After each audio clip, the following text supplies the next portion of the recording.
March 15th, 1943. The textile factory in occupied Lyon hummed with the rhythmic clatter of industrial sewing machines, their needles punching through silk at a rate of 800 stitches per minute. Marguerite Beaumont sat at Station 47, her weathered hands guiding ivory-colored parachute fabric beneath the presser foot, with the practiced efficiency of someone who had made this same motion 11,000 times before. She believed, as did her 236 fellow workers in Building C, that their meticulous craftsmanship would save the lives of airborne troops. She had no idea that within 6 months, her work would contribute to one of the most devastating equipment failures in military aviation history. Before we dive into this story, make sure to subscribe to the channel and tell me in the comments where you're watching from. It really helps support the channel. What Marguerite could not have imagined was that her determination to protect her daughter would transform her from an ordinary factory worker into an instrument of strategic disruption, and that her innovation would be studied in intelligence manuals for generations to come. The Lyon textile district had produced fine fabric since the 16th century, its workshops renowned throughout Europe for silk weaving and intricate embroidery. When the German forces occupied the city in 1940, they immediately recognized the strategic value of this industrial infrastructure. Within 8 weeks, 12 major textile facilities had been converted to military production. The factory where Marguerite worked had previously manufactured wedding dresses and formal gowns. Now it produced parachutes for airborne operations, each canopy requiring 42 individual panels stitched together with 28 individual seams, every seam needing to withstand forces of up to 4,000 pounds during deployment. Marguerite was 34 years old, though the lines around her eyes suggested a harder life than her years implied. Her husband, Claude, had been taken to a labor camp in Germany 18 months earlier. Her daughter Emilie, aged 9, attended the convent school 3 blocks from their apartment, where the nuns provided education and a single meal each day for children of absent fathers. The ration cards Marguerite received each week provided barely enough calories to sustain them both. The extra food allowance given to essential factory workers made the difference between survival and starvation. The factory floor was organized with Germanic precision. 287 workers operated in 3 shifts, producing an average of 43 completed parachute assemblies per day. Each worker specialized in a specific task. Marguerite's assignment was the radial seams, the critical lines that ran from the apex of the canopy to its outer edge.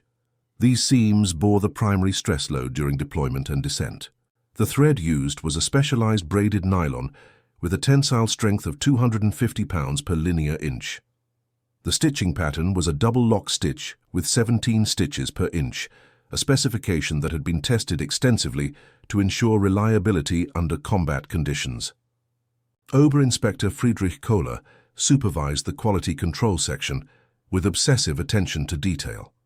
He was a former textile engineer from Munich who had been assigned to Lyon specifically because of his expertise in fabric stress analysis. Every 4th parachute was removed from the production line and subjected to a battery of tests. The canopy was inflated to simulate deployment forces. Seams were examined under magnification. Random sections were cut out and subjected to pull tests until failure. Kohler maintained rejection rates below 2%, a figure that earned commendations from his superiors and ensured the factory's continued operation. Marguerite had been working at Station 47 for 11 months when everything changed. It was a Tuesday morning in late February when Gestapo officers arrived at the convent school. They were searching for resistance members who had been reported meeting in the neighborhood. Sister Marie Claude, the headmistress, had hidden 2 Jewish children in the convent cellar. Someone had informed the authorities. The officers found the children within 20 minutes. That evening, Marguerite sat with Emilie in their small apartment above a bakery that no longer baked bread. Her daughter's hands trembled as she described watching the officers drag the 2 children from the building, while the other students stood in rigid lines in the courtyard. The boy was perhaps 7 years old. The girl was no more than 5. They cried for their parents. Sister Marie Claude had tried to intervene and was struck across the face with such force that she fell to the ground. The officers loaded the children into a truck and drove away. Marguerite held her daughter until the trembling stopped. but something fundamental had shifted in her understanding of the world. She had been telling herself that survival was the only moral imperative, that keeping Emily fed and safe justified any compromise, any collaboration. But watching her daughter's face as she recounted what she had witnessed, Marguerite understood that some collaborations destroyed the soul more certainly than starvation destroyed the body. That night she made a decision that would alter the course of her life and the lives of hundreds of soldiers she would never meet. The next morning, Marguerite arrived at Station 47 at 6 o'clock exactly, as she had every workday for nearly a year. She threaded her machine with the standard braided nylon, adjusted the tension settings to the specifications posted above her workstation, and began guiding silk panels beneath the presser foot. But her left hand, hidden from view by the angle of her body and the shadow cast by the industrial lamp, held a second needle. This needle was not attached to her sewing machine. It was a simple hand-sewing needle, size 7, made of hardened steel, approximately 42 millimeters in length. As each radial seam passed beneath her machine's needle, Marguerite's left hand moved with deliberate precision. She inserted the hand needle into the seam line at an acute angle, penetrating only 3 or 4 threads deep, then withdrew it immediately. The puncture was invisible to the naked eye. Under magnification, it might appear as a minor irregularity in the weave, a manufacturing inconsistency rather than deliberate damage. But when subjected to the tremendous stress of parachute deployment, these microscopic weaknesses would propagate. The seam would not fail immediately. It would hold during Kohler's quality inspections. It would hold during packing and transport. It would hold during the aircraft's ascent to jump altitude. But at the moment of maximum stress, when the canopy filled with air at terminal velocity, when forces of 3,000 pounds or more distributed across the radial seams, the compromised threads would begin to separate. Marguerite's hands never trembled. Her production rate remained constant at 41 seams per hour, identical to her average over the previous 11 months. She made no unusual movements that might attract the attention of the floor supervisors who walked the aisles with clipboards, recording output statistics. The hand needle remained concealed in her palm, transferred to her pocket during bathroom breaks, wrapped in a scrap of fabric in her lunch pail during the midday meal. She spoke to no one about what she was doing. She kept her expression neutral, her posture consistent, her routine unchanging. By the end of her first week of sabotage, Marguerite had compromised approximately 270 seams across 62 parachutes. The defects were distributed randomly enough to avoid creating any discernible pattern. Some parachutes received damage to only a single radial seam. Others had 3 or 4 weakened seams. The variation ensured that quality control inspections would not reveal any systematic problem. When Kohler subjected every 4th parachute to his stress tests, the random distribution meant that many sabotaged units passed through uninspected. Even those that were tested often held up adequately under the specific test protocols, which did not perfectly replicate the complex dynamics of an actual combat jump. The factory's output continued without interruption. In March, production increased to 47 parachutes per day as the management responded to urgent requests from procurement officers preparing for spring operations. Marguerite worked overtime 4 days that week, earning extra ration coupons that she used to buy powdered milk for Emily. She compromised another 130 seams. Heinrich Vogel was 22 years old, a paratrooper in the 1st Battalion, holding the rank of Gefreiter. He had completed jump training at Stendal 6 months earlier, making 14 successful training jumps before deployment to the Mediterranean theater. His equipment was stored in a canvas bag, stenciled with his unit designation and service number. The parachute had been packed by certified riggers according to precise folding protocols designed to ensure reliable deployment. The canopy had been manufactured in Lyon in March and had passed all quality inspections. One of its radial seams contained 17 microscopic punctures spaced irregularly along its length. On the morning of May 18, 1943, Vogel's battalion prepared for an airborne operation targeting a strategic position on Sicily. The mission briefing emphasized the importance of rapid assembly after landing. Intelligence reports suggested minimal ground resistance. Weather conditions were ideal, with clear skies and winds of only 8 kilometers per hour. The transport aircraft, a 3-engine Junkers, carried 18 paratroopers in addition to its crew of 4. At an altitude of 300 meters, the jump lights switched from red to green. Vogel was 4th in the exit order. He performed the exit exactly as trained, maintaining proper body position, counting to 4 before looking up to verify canopy deployment. The parachute blossomed above him, the familiar tug of deceleration confirming successful opening. For approximately 3 seconds, everything proceeded normally. Then Vogel heard a sound like tearing fabric, sharp and sudden in the quiet air. The canopy above him deformed as one of the radial seams began to separate. The failure propagated rapidly, the compromised threads unable to withstand the redistributed stress load. Within 2 seconds, the entire seam had torn free, creating a massive vent in the canopy. The parachute became asymmetric, spinning violently. Vogel's rate of descent increased from 5 meters per second to more than 20 meters per second. He struck the ground with a force equivalent to falling from a 3-story building. Vogel survived the impact, with a shattered pelvis, fractured vertebrae, and internal injuries that would leave him paralyzed from the waist down.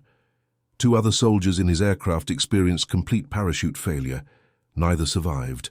Across the broader operation, involving 347 jumps from 19 aircraft, 23 paratroopers experienced catastrophic equipment malfunctions. 11 perished. 12 sustained injuries severe enough to end their military service. The investigation began within 48 hours. Incident reports were filed.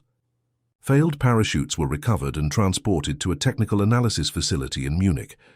Engineers examined the torn seams under microscopic magnification, documenting the failure patterns, measuring thread strengths, reviewing manufacturing specifications. They found anomalies that troubled them. The thread itself was sound, meeting all strength requirements. But the weave structure showed irregularities, tiny disruptions in the interlacing pattern that seemed inconsistent with normal manufacturing variations. A senior inspector named Klaus Brenner had spent 23 years analyzing textile failures. He examined one of the torn seams for 6 hours, using magnification up to 400 times normal scale. What he saw disturbed him profoundly. The thread disruptions were too regular to be random manufacturing defects, but too irregular to be systematic machine malfunctions. They appeared, he wrote in his report, consistent with deliberate puncture damage inflicted by a needle or similar instrument, executed with sufficient skill to avoid detection during standard quality control procedures. The report reached occupation headquarters in Lyon on June 2nd. Within 3 hours, Gestapo officers arrived at the textile factory. They assembled all workers in the main production hall and announced that sabotage had been confirmed. Anyone with information about deliberate defects in parachute manufacturing was ordered to come forward immediately. No one spoke. The officers announced that the factory would remain under heightened surveillance. Random workers would be subjected to enhanced scrutiny.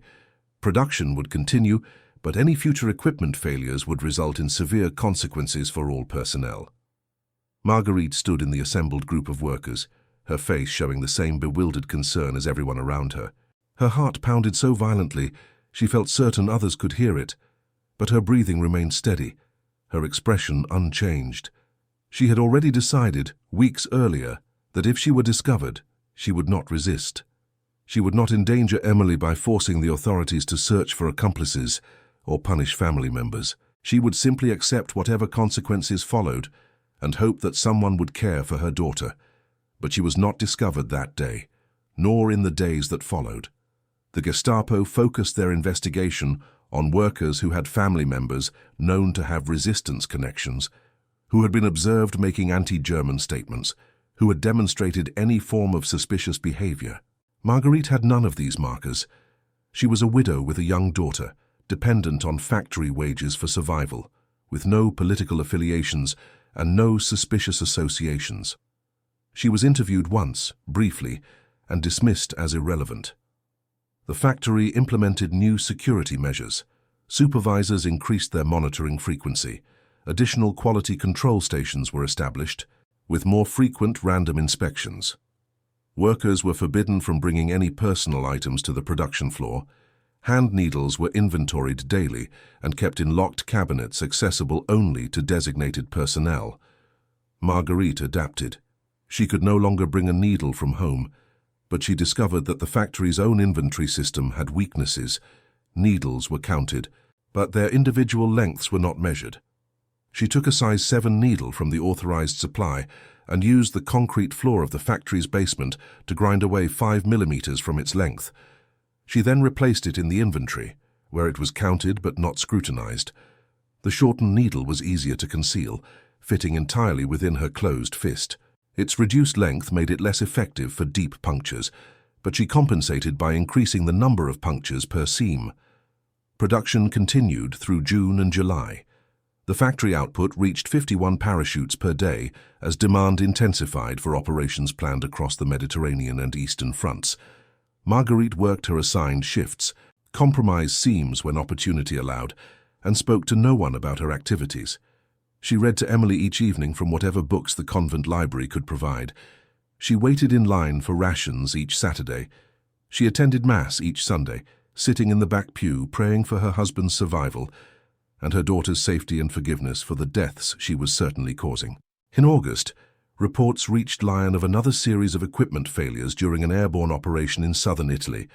This incident involved 41 parachute malfunctions across a force of 620 jumpers.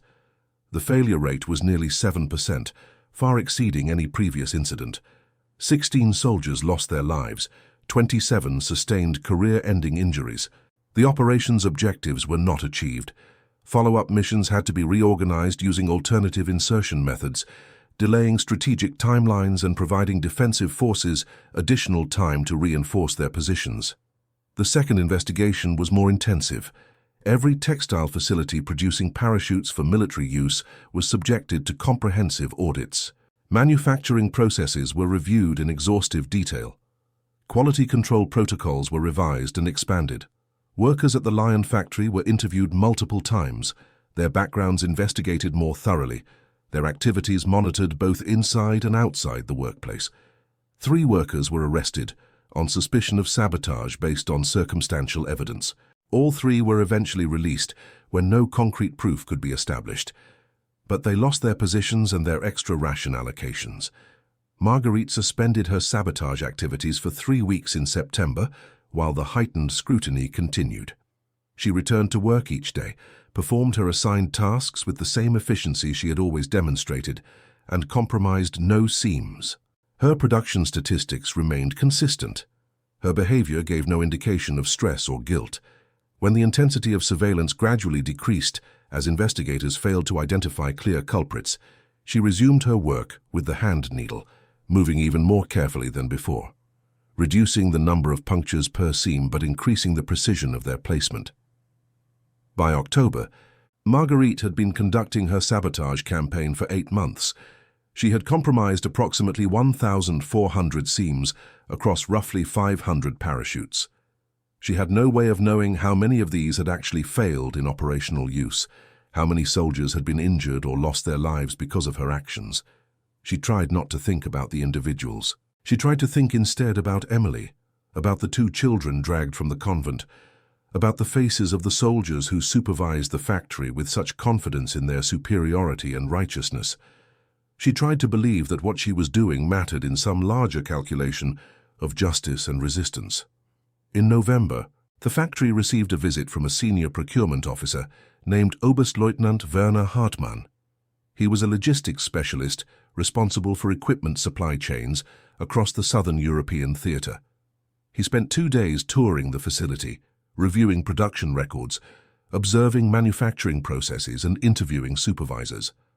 On the afternoon of his second day, he assembled the management staff in the administrative conference room and informed them that parachute production at the Lyon facility would be discontinued effective December 1st. The decision, he explained, was based on a comprehensive analysis of equipment performance data correlated with manufacturing origins. Parachutes produced in Lyon showed a failure rate of 6.3%, compared to a theater-wide average of 1.1%. Even after accounting for statistical variation and operational differences, the disparity was too significant to ignore.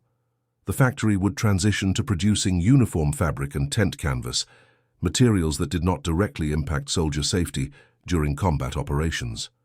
The workers would retain their positions, but the extra rations allocated for strategic production would be reduced to standard civilian levels. Oberinspector Kohler was being reassigned to a facility in Austria. The enhanced security measures would remain in place, but the intensive investigation would be concluded without identifying specific culprits. The authorities had determined that the sabotage, if indeed it was deliberate rather than some subtle systematic manufacturing defect, was too sophisticated and too well concealed to be eliminated through further personnel investigations. Marguerite received the news during a General Assembly on November 23rd. She stood among her fellow workers, listening to the factory director explain the transition in production focus, watching the faces around her register disappointment at the reduced rations, hearing the murmured concerns about what this change might mean for job security. She felt a strange combination of relief and profound exhaustion. She had not been discovered. Emily was safe.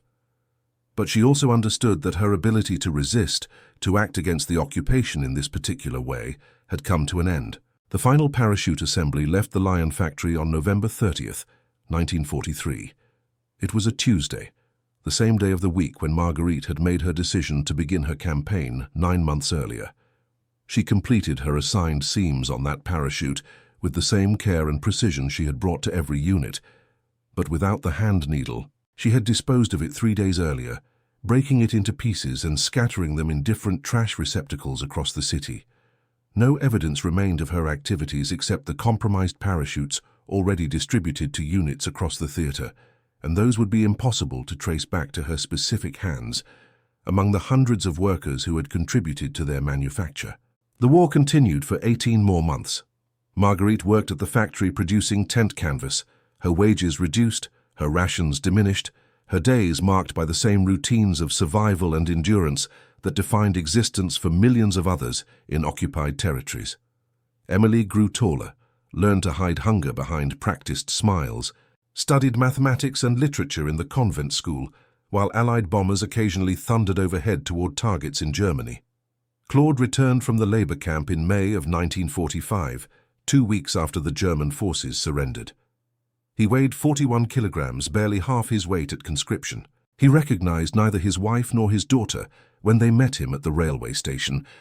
Marguerite took his skeletal hand and spoke her name softly until recognition flickered in his eyes. They walked home together through streets filled with celebration and French flags and the complex joy of liberation, mixed with the sorrow of what had been lost and could never be recovered. Marguerite never spoke about the parachutes, not to Claude, not to Emily, not to the resistance groups that emerged publicly after liberation and began documenting acts of sabotage and opposition. She did not seek recognition or acknowledgement. She kept the knowledge private, a weight she carried alone, uncertain whether it represented courage or murder, resistance or sin, justice or simply the desperate mathematics of survival in impossible circumstances. The full extent of her impact remained unknown to her throughout her life. She died in 1976 at the age of 67 from complications of pneumonia in the same apartment where she had held her trembling daughter that February evening, 33 years earlier. Emily, by then a secondary school teacher with children of her own, sorted through her mother's possessions and found nothing unusual. No diary or confession, no hidden documents suggesting anything beyond an ordinary life of ordinary struggles. But in military archives in Munich and Berlin, in incident reports and investigation files that would not be declassified for decades, the record existed. Between March and November of 1943, parachutes manufactured at the Lyon textile facility experienced failure rates approximately 6 times higher than the military-wide average. These failures resulted in at least 41 confirmed fatalities and 78 severe injuries among airborne forces.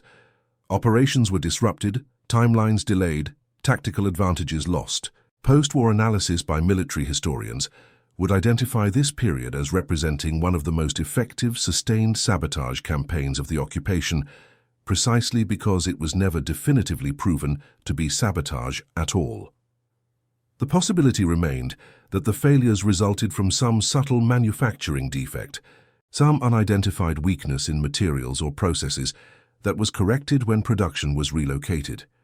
But the statistical improbability of such a defect affecting one facility so disproportionately, combined with the evidence of needle punctures documented in technical reports, suggested deliberate action. Years later, a French researcher named Dr. Sophie Marchand would spend 6 years investigating industrial resistance in occupied Lyon for her doctoral dissertation. She reviewed factory records, interviewed surviving workers, analyzed German investigation reports that had been preserved in state archives. She found references to a suspected saboteur at the textile facility, a woman whose identity was never established, but whose technical sophistication impressed even the German engineers assigned to uncover her methods. Dr. Marchand attempted to identify this individual through process of elimination, cross-referencing worker records with production statistics and investigation notes. Her analysis identified 12 possible candidates, all women who worked on radial seam production during the relevant period and who had the necessary skills and access.